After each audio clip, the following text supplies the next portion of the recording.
Hello, everyone. So our next speaker is Chris Horsley. Chris is from COSIV in Melbourne. I'd like everyone to welcome him today. He's talking about the glorious world of cyber threat intelligence. So please welcome Chris.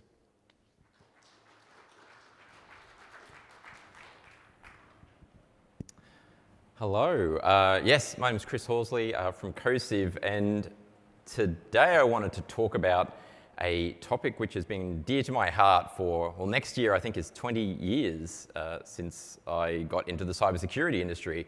I used to work for AusCERT way back in the day, in fact, 2004, 2006. And the thing I wanted to talk about is I've seen many, many iterations of threat intelligence sharing programs, platforms, sort of this glorious ideal that if only we could share intelligence with each other, we could improve each other's security and therefore the security of the greater internet. So what I wanted to talk about was sometimes where those ideals go a bit amiss, let's say. There's certain technical blockers, logistical blockers, cultural blockers, management blockers sometimes that get in our way. So while I'm going to talk a little bit, we're going to talk about some of the problems with sharing, but I very much don't want the talk to be viewed as suggesting that we don't share. The fact that I'm giving this talk is very much my motivation is that we should share more. But to look at, over the last 20 years, trends or ideas that I've noticed or even experienced personally that could help us do that sharing a bit better. In fact, if you saw Jarrell's talk just after morning tea, he talked about using threat intelligence in the organization. I'm going to talk about the flip side of that, which is really taking our threat intelligence and sharing it outside and how we might do that better. So quick introduction to myself. I had a background in national CSERT, so like I mentioned, AusCERT. I got the opportunity to work at JPCERT in Japan, so I did that for 4 years. And then once I came back, which was 2011, I hung up my shingle as a freelance software developer who would work in the incident response and CSERT space. And then 7 years ago, 3 of us co-founded COSIV, and we still work in that space today, really, doing a lot of tool building. We really try to focus on interesting niche problems to solve, and we do things on the consulting side and some things on the product and service side. So here's what I wanted to attack today, really. So if we think of us, we're going to talk about a bit of a concrete example of us as an organization, which we'll talk about in a second, but we're going to be the sharers for a lot of this presentation. So rather than us taking in all the feeds, where we have original threat intel we want to share out. And we want to share it with peers in industry groups, in national groups, also inside our organization. We're going to, I guess, bias this talk with the idea of it's one organization sharing to another, but we could easily talk about sharing the work of the threat intelligence team or the SOC team with other internal teams so they have better awareness of threats. So we're really going to focus on these 2 places, which is us sharing intel out, and then what does it look like on the other side for the recipient of that threat intel. We don't have time really to get into a whole deep dive on threat intelligence as a practice, but one thing I wanted to call out, just to quell nerves, let's say, within COSIV talks on CTI, we often talk about, we use this pyramid, wisdom, knowledge, information, and data. So we talk about data being raw logs, information often being processed. It might be aggregated or enriched or something like that, very often in an automated fashion. And then we transform that information into knowledge and wisdom. And those 2, knowledge and wisdom, where we get insight, context, actionable things we can do with all of that data and information we got, it's organized at this point. We tend to call that threat intelligence. For the sake of simplicity in this talk, I'm just going to kind of bundle all of this together. So sometimes we talk about threat data versus threat intel. I'm just going to call it all threat intel for simplicity, but you can assume that it could be anywhere along this pyramid. So let's have a look at the types of things we're looking at sharing, just so we've got a better concrete idea of what sort of things we're trying to share from our organization to others or other teams inside our company. So you might have seen this came out a day or so ago. This is the write-up of the snake malware from the FSB. It is a very long write-up. I have not read it all yet, but this is a really good example of getting a massive human-readable PDF report. And it's full of IOCs and MITRE attack techniques and a very detailed description of how this actor operates and how this malware works as well. I haven't yet found a machine-readable threat intel package, But that's something else we're going to talk a bit about, because here's an example of a MISP CTI package. This is in a JSON format, as you can probably see, and we talk about this on an event level. And a MISP event has many attributes, and the attributes can be IPs and domains and URLs and hashes and all that good stuff, but it also supports higher level threat intel concepts. We can add taxonomy tags for things like MITRE ATT&CK. There's something called MISP galaxies we can use to assign, say, threat actors. So we can also support the top of that pyramid we were talking about, not just on that atomic IOC level.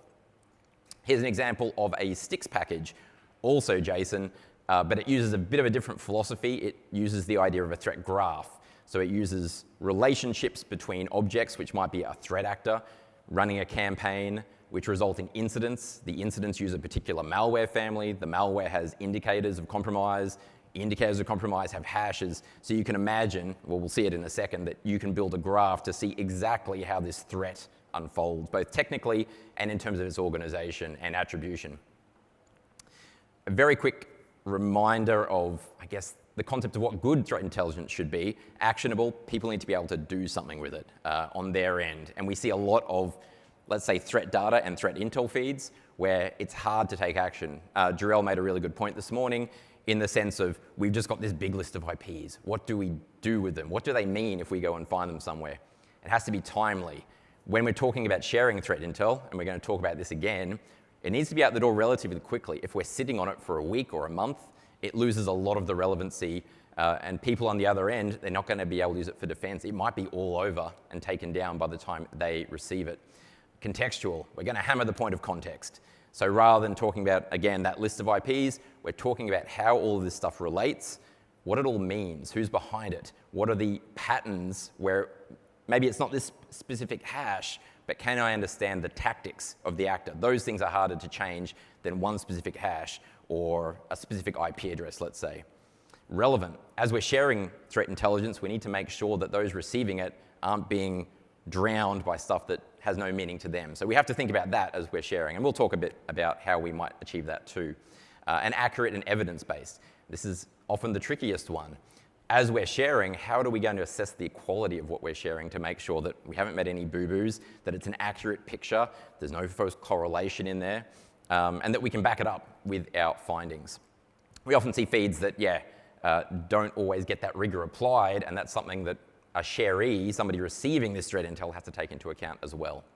So I mentioned we'll use this concrete example here, because I know there's people in the audience, and you're from a threat intelligence team, you've got a really mature operation.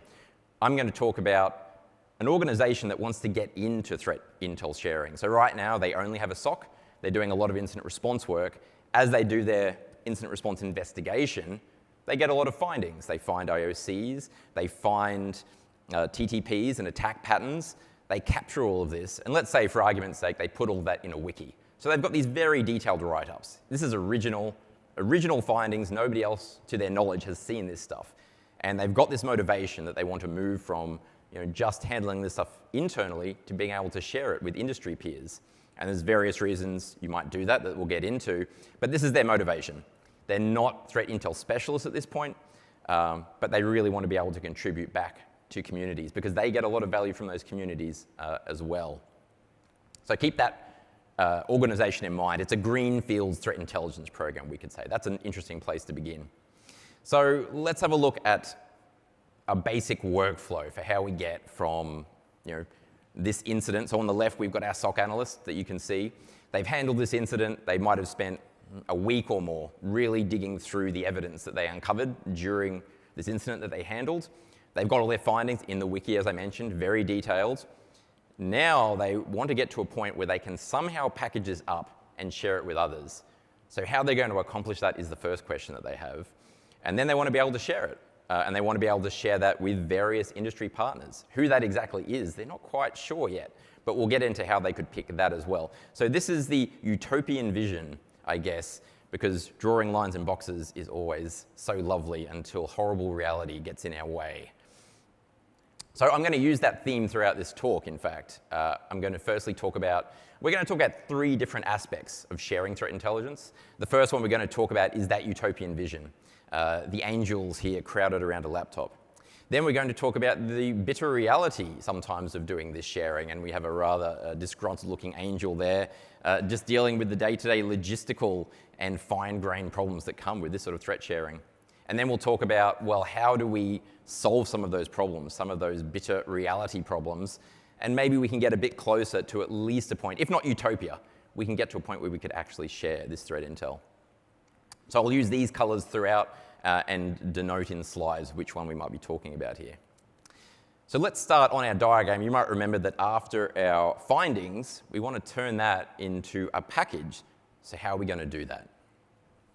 So here's the utopian vision, is that we've gathered all of these findings in a machine-readable way. So typically this would be onto a threat intelligence platform, and it could be something commercial, or it could be something open source, like OpenCTI or MISP, let's say.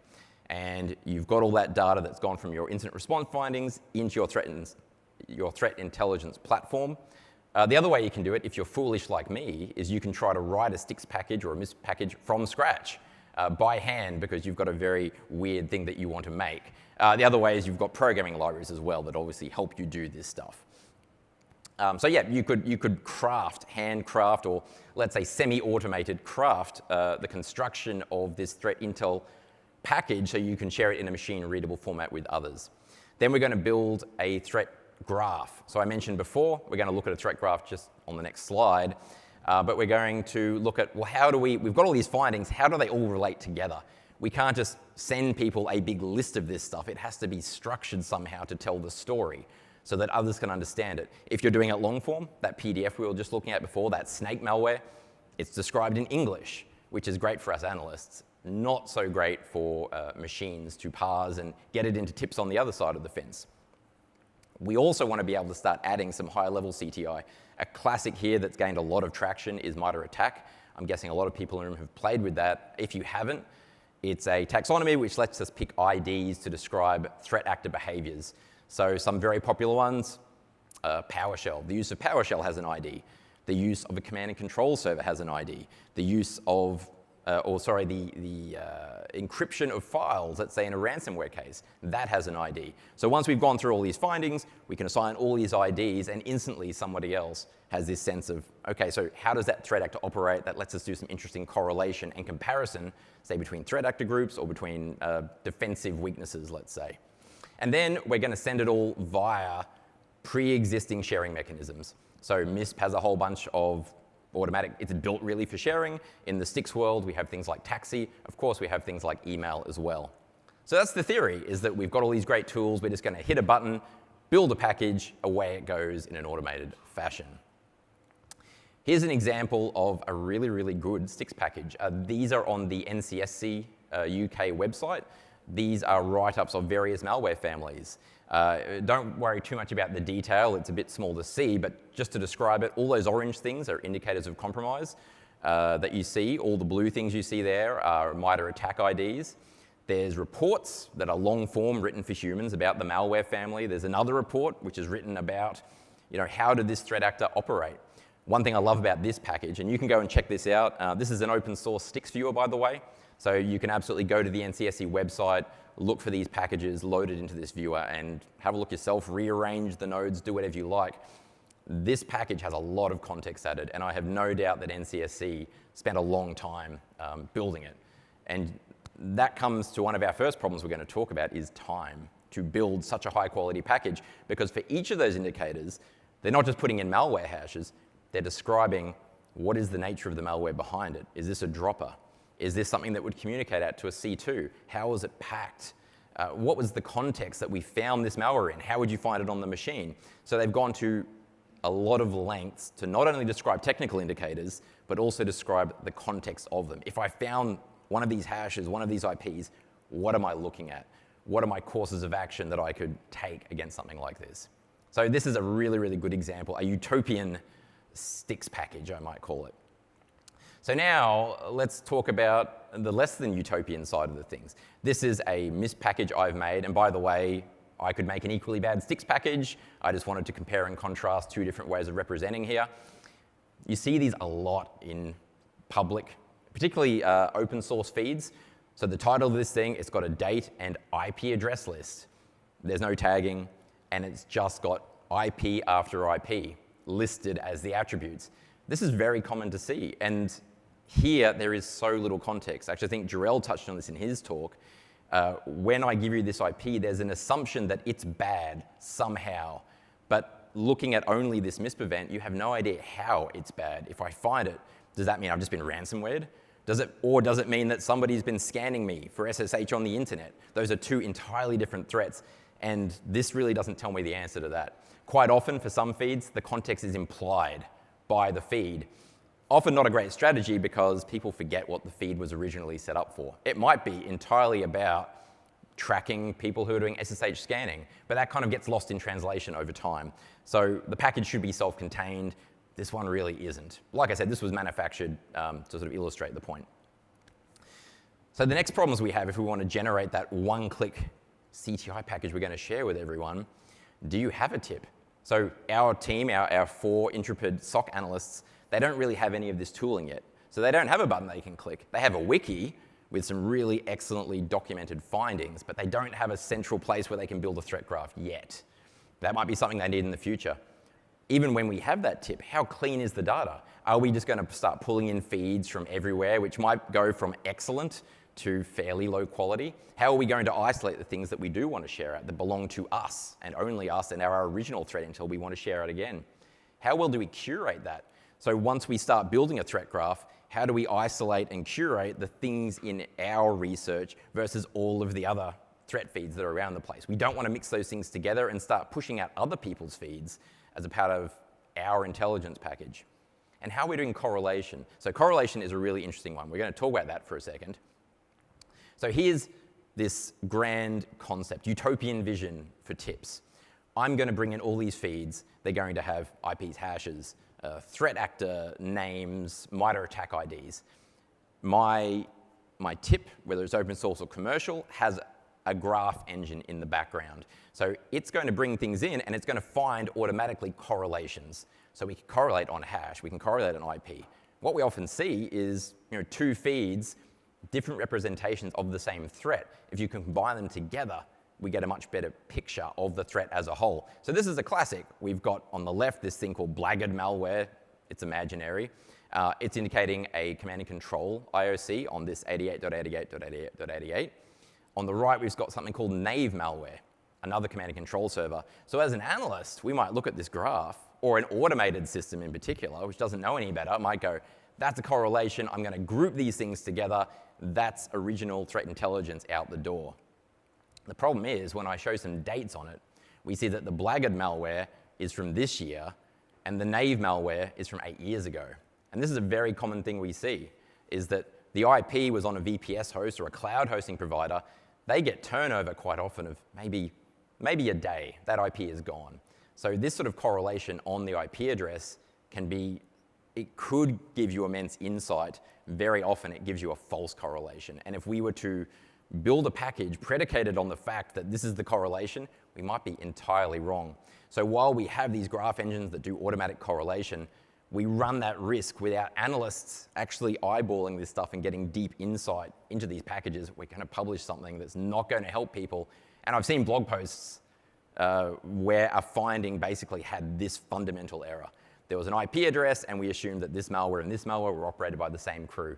In reality, it was just a coincidence because they used the same cloud hosting provider. When we make the CTI package, we have a few other challenges. How much of the enrichment are we going to share? So as we enrich things like virus total, of course, a hash, we're going to look that up, find engines. That's pretty public information. Domain lookups, we're going to do a whois. We're going to do IP address lookups, geo IP lookups. That's fine, we can share it. What if we have our tip talking to our SIEM and we have sightings in our tip? Are we going to share that? A lot of companies get very antsy when it comes to, I'm going to tell everybody that this ransomware that I'm talking about was on our network. So we need to have a really careful way that we can divide the internal enrichments, that sensitive internal data related to the same case, to that public OS int type information that we deal with. I mentioned earlier the problem of time. NCSC spent so much time, I have no doubt, on that package, curating it, making sure it was really high quality. Do your analysts have enough time to do that?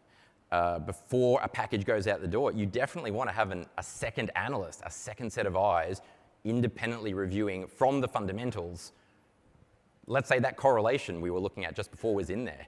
Maybe the analyst just didn't twig to the fact that they were 8 years apart. Is somebody else looking at it to really catch those glaring errors before they go out the door? In our team of 4 analysts, that's probably going to be really hard. I'm yet to meet the SOC that has any time to spare. Most SOCs, most threat intel teams are absolutely hammered with work. The idea is spending additional time to be able to share packages and review them and do them high quality. It's a tough one. And I wish we had better answers for that other than more analysts, more money. Are we going to add some additional high-level context? So MITRE ATT&CK I mentioned. MITRE ATT&CK is a tricky one sometimes because there's literally hundreds of IDs we can pick from. And in some cases, you might have an indicator. You know exactly how it's used, but there could be 4 different IDs that are all valid. And I've had some big spirited debates with analyst colleagues about, well, are we going to use ID 1000 or ID 1001? Nobody's wrong, but we're just trying to find, well, how would most people interpret this data? We're having to put our minds into the sharee. And sometimes I think that's a tricky thing for some of our good Intel sharing goals, is that we have to put ourselves in the mind of the recipient. How would they interpret this data? Does it mean the same thing to them as it does to us? One other thing I've seen over many years is that we start a threat sharing platform or system or network or something along those lines, and we have a great automated system that runs the thing. We hit the button. Let's assume that we're doing this great work with the analysts and they're doing the reviews, they're doing all the right things. We've got high quality packages. We see it as it leaves our tip because we've hit the button to say, package this and send it to all the channels. Do we know what it looks like on the recipient's end? We basically have to be eating our own dog food. We have to, if we're sharing via MISP, we want to have another MISP just about, which acts exactly like a recipient's MISP would, and is it still valid? And I've definitely seen zombie feeds over the years where this feed might have been set up 5 years ago, 100% automated, and they don't realize that people ingesting this into their platform, it's not valid anymore. It hasn't kept up with the spec, or something's gone wrong with the data format on their end, and things are getting dropped on the floor. So if we're going to do this sharing and we want it to make sure it's actually effective, we also want to be monitoring our own work from the outside. And sometimes that doesn't necessarily happen because, again, that's more work to do. So let's talk about how we can bridge a bit of this gap in the packaging space, at least. So yeah, like I say here, open source tooling is a great place to begin. There's virtual machines for some of these things. So for our small SOC team who want to get started, they can get a VM, they can start playing around and trying to craft these packages there. You can pay a lot of money for commercial tools, and maybe you get there eventually as your team progresses, but we can start very, very simple. Something I couldn't stress enough as well, very often because of the mindset of analysts, especially in an incident response team, we're very interrupt driven, getting focus time very hard. If we can get access to developers, sometimes those developers could actually be the analysts themselves because they might moonlight on the side as both a security analyst and a developer. But if you can get developers who are security savvy, let's say, understand the domain, they're worth the weight in gold because so much of this sharing work requires some automation behind the scenes. Still powered by analysts, ultimately, but things that make their quality of life that much better. Do automated checks in and out. I mentioned before that we had things like sightings. Like, let's say we have this internal lookup to do sightings. It's on our tip. There's a risk it could go out. There's also a risk that maybe our customer detail is correlated. This is PII that we don't want to share out. Are we going to have some checks to make sure these things don't slip out of the organization? Again, this is an engineering task. We've got to build things that are going to be able to look at the packages, understand them, have a rule set to know, are we leaking and revealing too much information here? Again, this is where having your external MISP to see what does it look like on the outside, not just on the inside, becomes really critical. Start small is another recommendation. Yeah, you don't have to go to a fully fledged threat intel sharing platform. You can start very small peer-to-peer. We'll talk about that a bit later as well. The last thing I'm really excited about is how we start bringing things like LLMs, so GPT-4, into the equation to take out some of the busy work. I spoke about this at CyberCon in Canberra a couple of months ago. I can talk about it in depth another time. Here's a very quick look at what it can help us do, though. So we can get it to start replicating some of the work of analysts. that was all prompts you just saw happen there. I won't read it all out for you, but it's a lot of bullet list instructions about, well, here's how my analyst would go through this blog post and extract all the IOCs, the MITRE attack, the threat actor name, the date. So right there you saw the blog post get posted. So first is instructions, second is blog post, and then what it's going to do, what it's doing right now is spitting out a JSON format. It's not quite MISP, inspired by MISP, let's say, but it's making up its own title for the blog post or for the threat intel package. It's giving me the date. It found the date, not of the report, but of when this activity happened. It pulls it out because it's a GPT-4 powered application. It's getting indicators of compromise. Extracting indicators of compromise is easy, getting IPs and hashes and things like that. What it's doing that's very useful is putting a comment beside each one. So it would say, well, this IP was the C2, this hash was the dropper, this hash was the actual ransomware being deployed. And I didn't have to do anything here. So the model I like to think of is that this gets you about 80% there. So it's definitely not going to do away with analysts, at least not until October this year, perhaps. We still have jobs for now. But it gets you so much closer to a fully fledged package versus starting off with a blank page. The other thing it lets us do, which is very exciting, over and above IOCs, is you can ask it to make decisions on things like MITRE attack, things that take that wisdom and knowledge that we talked about earlier. Again, not going to replace an analyst. You've got to watch it like a hawk. It will sometimes give you an ID that has nothing to do with the package. There are various mechanisms for getting around that if you're interested to talk about it, happy to talk about it later. But it can go beyond just the extraction of technical indicators and actually give insight as well. So I think that's really exciting stuff, and I have a lot of optimism that this can help us as analysts. All right, so that's the package. At this point, let's just assume we were able to generate a package using some of these techniques. So let's talk about what are we going to do with it? Who are we sharing it with, and how are we going to do that? So this is the utopian vision here. Once we've taken our IR findings, we've packaged them up, we want to share them with everyone, right? Because we're all defenders, we're all trying to do good work, we want to share it with as many people as we possibly can. The reality looks a little bit more like this, and sharing ends up being a little bit harder than we were hoping for. It might be that the recipient on the other end, their system is inactive at times, or maybe that protocol is legacy. It's just not working using the sharing protocol that we happen to be using on our end. We don't know who's on the other end. So like I said, I've been in cybersecurity for almost 20 years now, and I've been involved in a lot of trust groups over that time. So groups of like-minded individuals who are sharing on a person-to-person basis sometimes. And I'd love to do an anthropological study where we look at the birth and the death of some of these groups. A lot have come and go over those 20 years. Quite often, they start really strong. They're doing amazing work. They start to get bigger and bigger because they're doing such good work. Eventually, they hit some critical mass where they kind of collapse under their own weight because the sharers sharing into this group, they no longer really know who's in the group because there's so many unknown people there, which leads to the next problem on the right of leaks. And I've seen more than one group spectacularly flame out when someone in this group of 500 recipients happens to talk to a journalist, or they reshare it into some public feed, or they blog about it. So all of the tradecraft that's gone in that you thought was being shared with the select community has just become public. And as soon as that happens, the trust has left the group. So we don't necessarily want to share our package with everybody. We want to make sure we've got a pretty damn good idea who's in a particular group so we don't have that happen to us. We might just get errors. We might share something, and like I said, if we're not monitoring from the outside, it never gets parsed on the other end. Their tools can't handle it because it was maybe invalid or unreadable on our end. I've seen packages, both STIX and MISP, that might be hundreds of megabytes, and they have 100,000 attributes. And we're going to have remote systems having to chew their way through that. We might have people that are just outright untrusted, or it's on the public internet, and maybe if it's too sensitive, that's not a thing we want to be doing. We could put this on our blog, but then are we also painting a target on ourselves about our capabilities and what we know about these actors too? So let's go back again to the idea of this workflow. Another problem with who to share with and how we're going to do that often gets interrupted like this by lawyers and managers. So, and I'm sorry, not generalizing if there's any lawyers in the audience, but generalizing is the theme of my presentation, so I'm just going to keep rolling with it.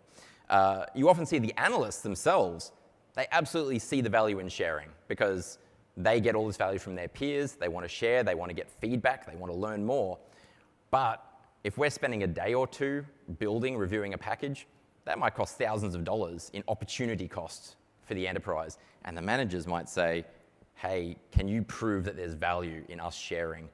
The lawyers might say, you're increasing our risk because maybe we leak a citing. Maybe just the fact that we're talking about this reveals that we've been hit by this thing. And it's very easy for some lawyers to say no. If there's any risk involved, forget it. Like, as the lawyer, my job is to make sure that we don't get affected, our reputation doesn't get hit, our share price doesn't tank. So no, you can't share it, even in spite of all that great technical work you put into it.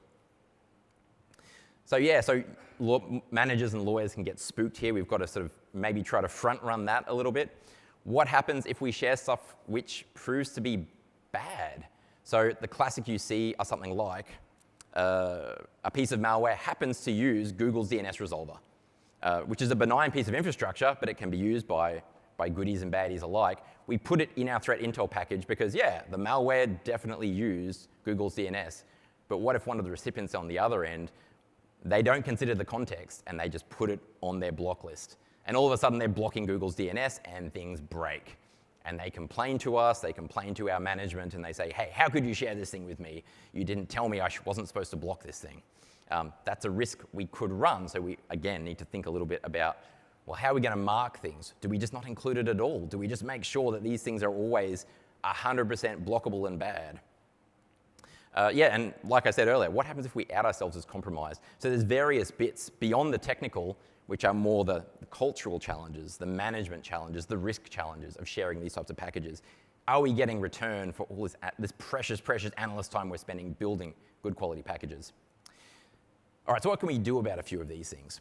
So the first thing is we don't have to share everything. We could have a very internal view of the data, which has all the sightings, but we can use things like TLP, and you might remember, red is, this is super sensitive internal, goes down to white, which is, we'll share this with the world, it's fine. And we can have different representations, and a lot of threat intelligence tools and platforms have built-in filtering. So we could have the full threat graph in front of us, which goes from red to white. The thing we share is all TLP white, or maybe we share with this trust group, and maybe it's TLP green with that particular group, and we let a little bit more sensitivity go there. So use those tools and tag filters to help you, automate and send to different audiences at the right level of specific detail.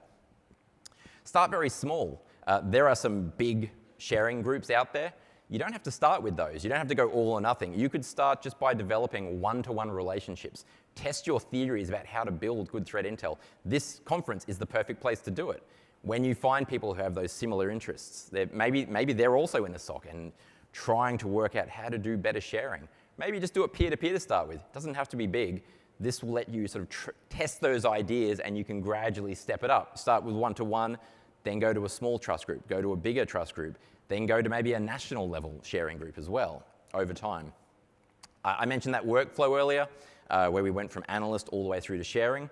You really need to set that in stone at the beginning, because if we just let people share willy-nilly without the QA, without following certain data standards, let's say, we're going to get in trouble really quickly. So setting it in stone to say, well, we're going to tag it to say this is ready for review, there's going to be a review queue, there's a QA queue, and then it's going to go out the door over these mechanisms. Make sure that is well defined and understood by the team at the beginning. I mentioned before front-running the protest from lawyers and managers. Try to sell them at the beginning. What are we going to get back? What's our motivation for sharing? It might be to solicit feedback, to get more intel back from others who are facing the same threats. It might be, if we're a vendor, to improve our reputation as a leader in this kind of field. We're doing great research. It might help attract people to understand our know-how as well. There are lots of different motivations for sharing, but our managers really should be convinced that, to be blunt, that there's some self-interest there. Why are we doing this in the first place? All right, well, let's look at the last portion. So we built the package. We worked out who we were going to share with. We worked out some of those problems of not leaking data, not sharing it with untrusted parties. What happens now? What happens on the recipient's end? So here is the utopian vision. We've built this fantastic package. It's been received gratefully. Everyone's taken all of that context into account. They built it into their defenses. They've got this further enriched threat graph. They already had a threat graph. Now our package has found a home in their threat graph. So there's new correlations appearing. There's new insight into things they already knew half the story about. Maybe we just gave them the other half of that story. People are going to be using it for sightings and correlation. And then people are going to share sightings back with us. So goes the theory. So we're going to learn more and more about what others are seeing, and we'll be able to do this great collaboration.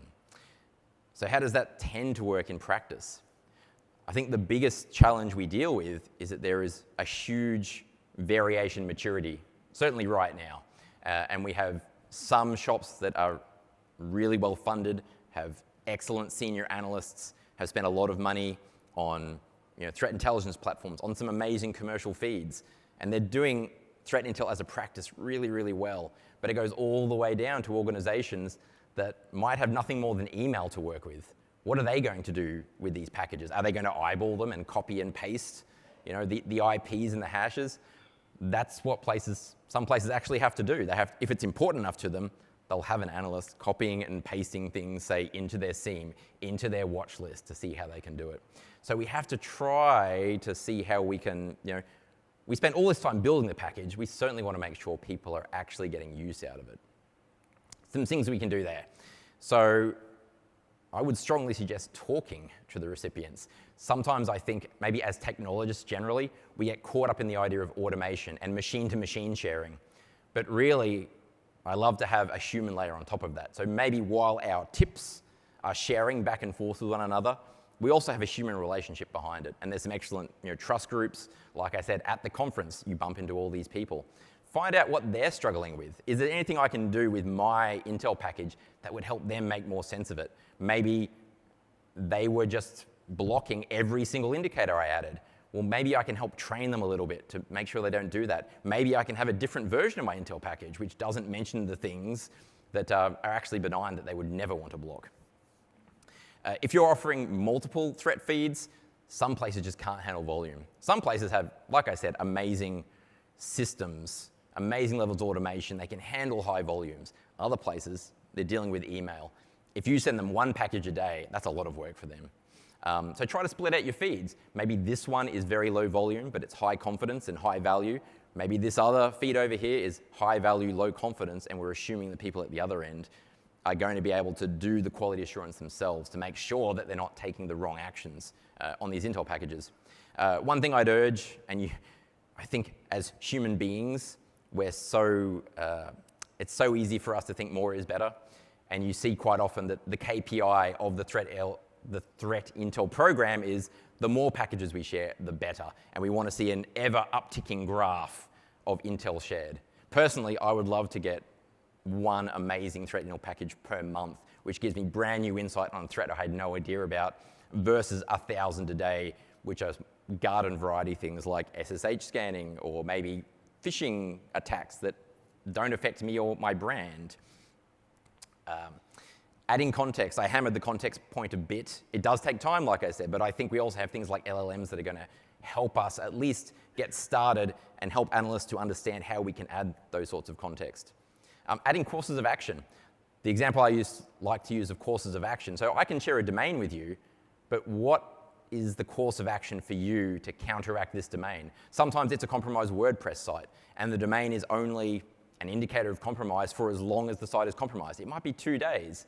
But what about the case of SolarWinds, where this domain was around, there was one core domain at the middle of it, which was a great indicator.